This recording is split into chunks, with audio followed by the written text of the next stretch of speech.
कैलास चौधरी. बर, तुमच्याकडून वाकला गटातून दत्तू पाटील हे राष्ट्रवादीकडून मिळालेलं आहे, भाजपाचा उमेदवार इकडे असणार आहे, तर रामारी जाधव यांची सौभाग्यवती देखील अपक्ष इकडून असणार आहे. काय इकडचं चित्र आहे सध्याला? नाही, सध्याचं चित्र असं आहे की इकडं जे घड्याळी चिन्हावर जे दत्तू भाऊ उभे आहे आणि यांचं बऱ्यापैकी इकडे बोलबाला आहे आणि त्या माणसाचं काम आहे इकडे.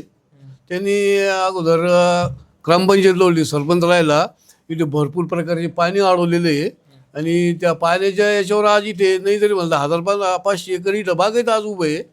आणि जिल्हा परिषदला बी नीताताई होत्या मागच्या टर्मला.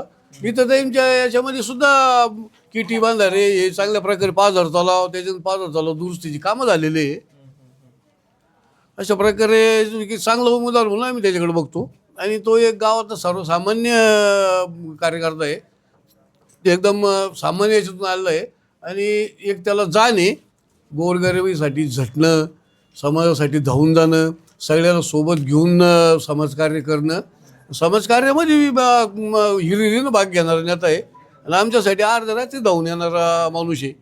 बरं, आपल्यासोबत अजून काही ना